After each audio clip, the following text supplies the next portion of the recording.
আসসালামু আলাইকুম ওয়া রাহমাতুল্লাহি ওয়া বারাকাতুহু।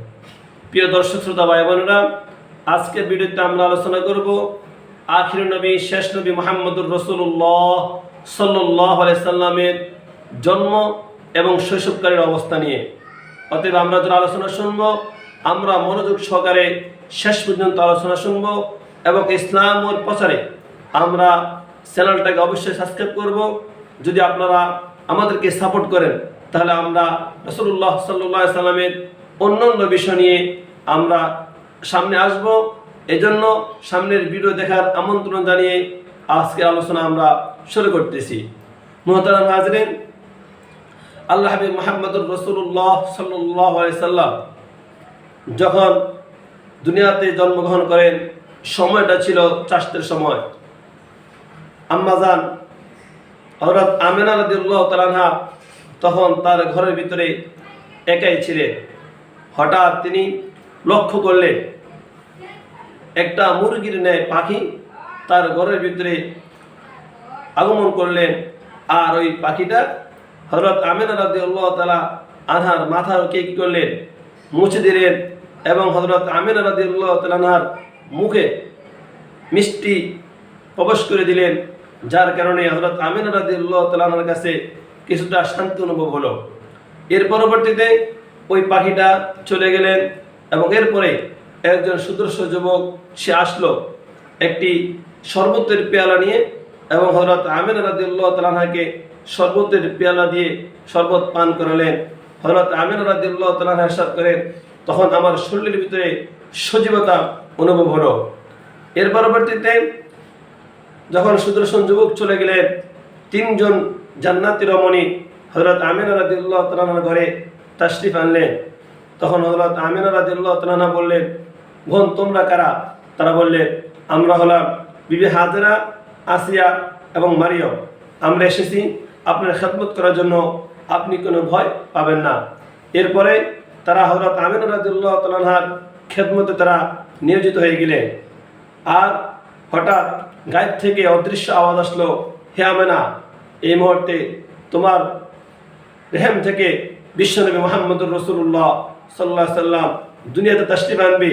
যখন সে দুনিয়ায় তাশরিফ আনবে, তুমি তাকে মানুষের দৃষ্টির আড়ালে রাখবা, কারণ সে কোনো সাধারণ মানুষ নয়, সে হলেন আল্লাহর হাবিব, শেষ নবী, শ্রেষ্ঠ নবী মুহাম্মদুর রাসূলুল্লাহ সাল্লাল্লাহু আলাইহি সাল্লাম হবে। এই সুসংবাদ দেওয়ার পরে গায়েবের আওয়াজ বন্ধ হয়ে গেল। এর পরবর্তীতে আল্লাহ হাবিব মুহাম্মদুর রাসূলুল্লাহ সাল্লাল্লাহু আলাইহি সাল্লাম দুনিয়ায় তাশরিফ আনলেন। আল্লাহ হাবিব তাশরিফ এনে সিজদায় গিয়ে পড়তে লাগলেন, লা ইলাহা ইল্লাল্লাহু মুহাম্মদুর রাসূলুল্লাহ সাল্লাল্লাহু আলাইহি সাল্লাম। আল্লাহ হাবিব জন্মগ্রহণ করার পরেই হযরত আমিনা রাদিয়াল্লাহু তাআলা আনহা বলে, হঠাৎ একটা মেঘখণ্ড আমার ঘরের ভিতরে প্রবেশ করলেন। আর ওই মেঘখণ্ড এসে আল্লাহর হাবিবকে আমার কোল থেকে নিয়ে আকাশের দিকে চলে গেলেন। আর গায়েব থেকে আওয়াজ আসলো, এই বাচ্চাকে সারা পৃথিবীর ভিতরে ভ্রমণ করে নিয়ে আসো, যাতে সারা পৃথিবীর সমস্ত মাখলুক এই বাচ্চা থেকে বরকত হাসিল করতে পারে এবং সমস্ত মাখলুক এই বাচ্চাকে দেখা মাত্র তারা চিনতে পারে। এর কিছুক্ষণ পরে আবার মেঘখণ্ড এসে আল্লাহর হাবিবকে হযরত আমিনা রাদিয়াল্লাহু তাআলা আনহার কোলে অর্পণ করলেন এবং মেঘখণ্ড আকাশে চলে গেলেন।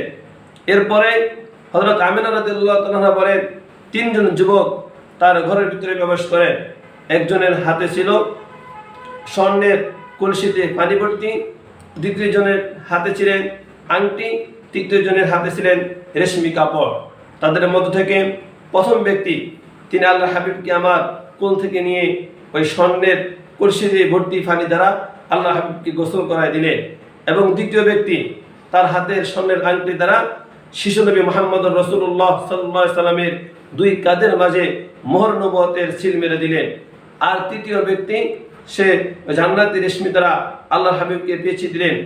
অতঃপর তারা তিনজনে মুহাম্মদুর রাসূলুল্লাহ সাল্লাল্লাহু আলাইহি সাল্লামকে, শিশু মুহাম্মদকে আমিনা রাদিয়াল্লাহু তাআলার হাতে অর্পণ করলেন এবং তাদের মধ্য থেকে একজন এগিয়ে এসে আল্লাহ হাবিবের কানে কানে শিশু মুহাম্মদুর রাসূলুল্লাহ সাল্লাল্লাহু আলাইহি সাল্লামকে বললেন, হে আল্লাহর হাবিব, আপনি দুই জাহানের বাদশা, শ্রেষ্ঠ নবী, কামলিওয়ালা নবী, আপনার প্রতি যারা ঈমান আনবে যারা আপনাকে অনুসরণ করবে তারা দুনিয়া ও আখিরাতে কামিয়াবি অর্জন করবে, আর যারা আপনার বিরোধিতা করবে তারা চিরস্থায়ী জাহান্নামী হবে। অতঃপর তারা সকলেই চলে গেলেন। এদিকে আল্লাহ হাবিবের দাদা হযরত আব্দুল মুত্তালিব তিনি তখন তার ঘরে অবস্থান করলেন। হঠাৎ তিনি একটা বিকট আওয়াজ শুনতে পাইলেন। তিনি সাথে সাথে ঘর থেকে বের হয়ে আসলেন। আসার পরে তিনি বাহিরে এসে লক্ষ্য করলেন যে বাইরে ফেরেশতারা তাসবিহ পাঠ করতেছেন এবং বাইরে যতগুলো মূর্তি ছিল সবগুলো জমিনে পড়ে গিয়ে হামাগুড়ি করতেছে। তিনি দৌড় দিয়ে চলে গেলেন। তখন খানায় কাবার কাছে গিয়ে দেখলেন খানায় কাবা লাফালাফি করতেছে, থরথর করে কাঁপতেছে। আব্দুল মুত্তালিব ভয় পেয়ে গেলেন। গায়েব থেকে অদৃশ্য আওয়াজ আসলো, হে আব্দুল মুত্তালিব তুমি ভয় পেও না, হে আব্দুল মুত্তালিব তুমি ভয় পেও না। এই যে অদৃশ্য আওয়াজ দেখতেছো, যতগুলো দেখতেছো, আখিরের নবী মুহাম্মদুর রাসূলুল্লাহ সাল্লাল্লাহু আলাইহি ওয়াসাল্লাম দুনিয়ায় তাশরীফ এনেছে, যার আগমনের কারণে এই অদৃশ্য সবগুলো দেখা যাচ্ছে, অদৃশ্য অনেক কিছু হচ্ছে। এই কথা শোনার পরে তখন আব্দুল মুত্তালিব রাসূলের দাদা তিনি আমেনার ঘরে দৌড় দিয়ে চলে গেলেন। তিনি যখন আমেনার ঘরের সামনে গেলেন তখন তিনি লক্ষ্য করলেন আল্লাহু আকবার, জান্নাতি পাখি আমেনার ঘরের উপরে উঠতেছে।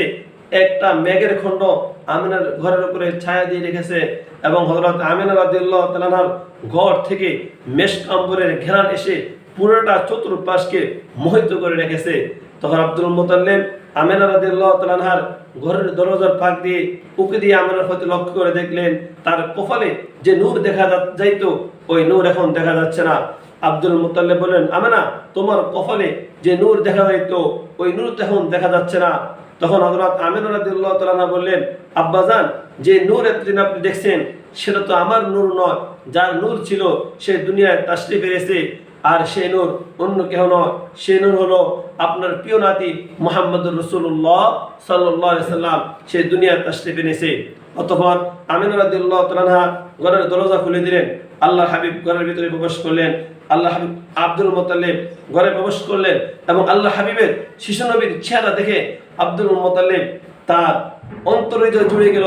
তিনি মুহাম্মদুর রাসূলুল্লাহ সাল্লাল্লাহু আলাইহি সাল্লামকে কোলে নিয়ে শত সহস্র আদর করতে লাগলেন এবং আল্লাহ হাবিব মুহাম্মদুর রাসূলুল্লাহ সাল্লাল্লাহু আলাইহি সাল্লামকে তিনি কোলে নিয়ে খানায় কাবার কাছে চলে গেলেন।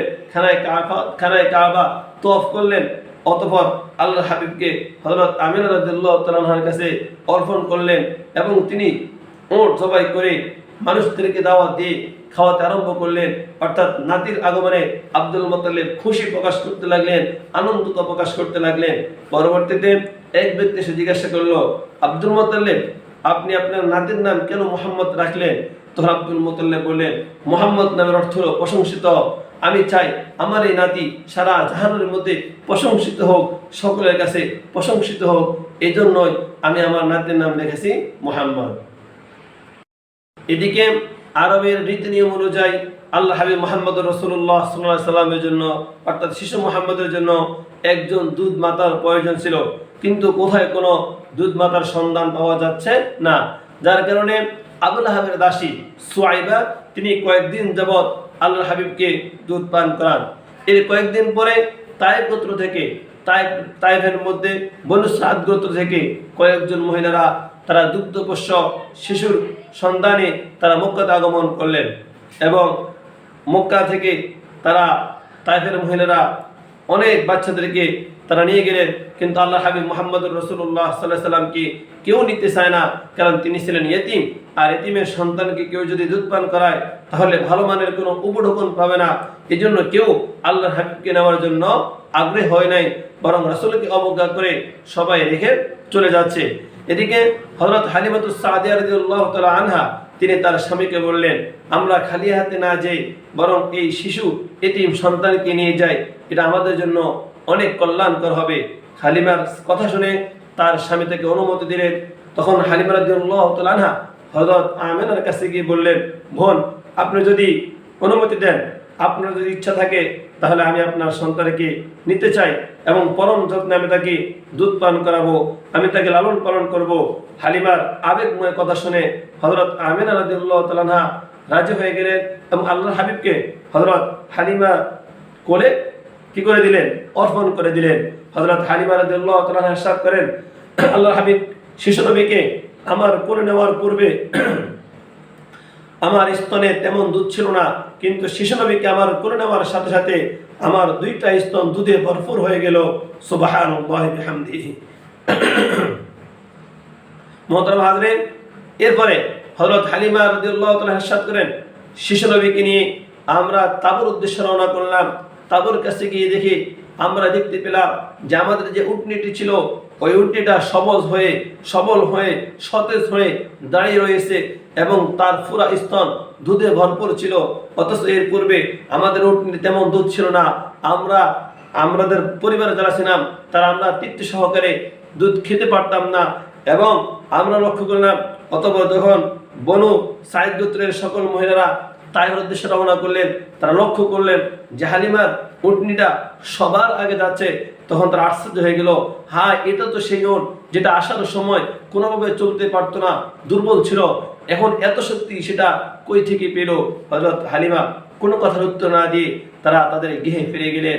যাওয়ার পরে হযরত হালিমা সাইদ লক্ষ্য করলেন তাদের বাসার সমস্ত ছাগল বকরিগুলো তারা সতেজ হয়ে গেল এবং যেগুলো দুগ্ধজাত পশু সেগুলোর ভিতরে দুধে ভরপুর হয়ে গেল। হযরত হালিমা সাদিয়া রাসূলুল্লাহ সাল্লাল্লাহু আলাইহি সাল্লামকে পেয়ে ধন্য, তার বরকত শুরু হয়ে গেল। তখন হালিমা সাদিয়ার স্বামী বললেন, ও হালিমা, আমাদের মনে হয় এই শিশুটি বড়ই বরকতপূর্ণ, যার কারণে এই শিশুকে নেওয়ার পর থেকে আমাদের রিজিকের ভিতরে বরকত শুরু হয়ে গেল, আমাদের ঘরের ভিতরে বরকত শুরু হয়ে গেল, আল্লাহ তাআলার রহমত আমাদের ভিতরে দিন দিন বৃদ্ধি পাচ্ছে। মুহতারাম হাজরিন, এভাবে হযরত শিশুনবী মুহাম্মদ রাসূলুল্লাহ সাল্লাল্লাহু আলাইহি সাল্লাম হালিমা সাদিয়ার কাছে 2 বছর পর্যন্ত দুধ পান করলেন। 2 বছর শেষে নিয়ম অনুযায়ী বাধ্য হয়ে আল্লাহ হাবিবকে হালিমাতুস সাদিয়া তার মায়ের কাছে নিয়ে গেলেন। যদিও মন চাচ্ছে না শিশুনবীকে ফিরে দিতে, কিন্তু যেহেতু কিছুই করার নাই, আল্লাহর হাবিবকে তার মায়ের কাছে ফিরাই দিতে হবে। হালিমাতুস সাদিয়া যখন মক্কাতে নিয়ে আসলেন, আসার পর দেখলেন মক্কাতে তখন মহামারী চলতেছে এবং মক্কার আবহাওয়া তখন ভালো চলতেছে না। এই সুযোগে হালিমাতুস সাদিয়া বললেন, আমিনাকে বললেন, বোন, আপনি যদি রাজি থাকেন তাহলে মক্কার আবহাওয়া ভালো হওয়া পর্যন্ত, মহামারী দূর হওয়া পর্যন্ত শিশু মুহাম্মদকে আমি আরো কয়েকদিনের জন্য আমার কাছে রাখতে চাই। আমার তখন হযরত হালিমা সাদিয়ার কথা শুনে হযরত আমিনা রাদিয়াল্লাহু তাআলা অনুমতি দিলেন। হালিমাতুস সাদিয়া খুশি মনে আল্লাহ হাবিব শিশু মুহাম্মদকে নিয়ে আবার ফিরে আসলেন এবং আল্লাহ হাবিবকে তারা লালন পালন করতেছে। হঠাৎ একদিন আল্লাহ হাবিব তার দুধ ভাই আব্দুল্লাহ সহকারে মাঠে গেলেন ঘুরতে। তখন হঠাৎ তার দুধ ভাই আব্দুল্লাহ লক্ষ্য করলেন 2 জন ফেরেশতা এসে আল্লাহর হাবিবকে মাঠে শুয়ে ফেললেন এবং আল্লাহর হাবিবের বুক ছিঁড়ে হৃৎপিণ্ড বের করে জমজমের পানি দ্বারা ধৌত করলেন। অতঃপর আবার সেই হৃৎপিণ্ডকে যথাস্থানে পৌঁছে দিলেন। এই অবস্থা দেখে আব্দুল্লাহ দৌড়ে এসে হালিমাতুস সাদিয়াকে বললেন, আম্মা জান, কারা যেন এসে আমার ভাই মুহাম্মদকে হত্যা করে ফেলেছে। যখন হালিমাতুস সাদিয়া এই সংবাদ শুনলেন, মনে হয় আসমান তার মাথার উপরে ভেঙে পড়ল। তিনি দৌড় দিয়ে মাঠে গেলেন। যাওয়ার পর লক্ষ্য করলেন আল্লাহ হাবিব ভীত সন্ত্রস্ত অবস্থায় ভয় ভীতি নিদর্শন নিয়ে আল্লাহ হাবিব এক কোণে একটা পাথরের উপরে বসে আছে। হালিমাতুস সাদিয়া গিয়ে আল্লাহ হাবিবকে জড়িয়ে ধরলেন, বুকে নিলেন, বললেন, বাবা, কি হয়েছে? ভয় পেও না, আমার কাছে খুলে বলো। আল্লাহ হাবিব সব কিছু খুলে বললেন। বলার পরে হালিমাতুস সাদিয়া ভয় পেয়ে গেলেন এবং এর পরবর্তীতে হালিমাতুস সাদিয়া প্রতিটা মুহূর্তে আতঙ্কিত থাকতেন, কখন জানি তার কি হয়, অথবা কেউ জানি তার কোনো ক্ষতি করে ফেলে কিনা।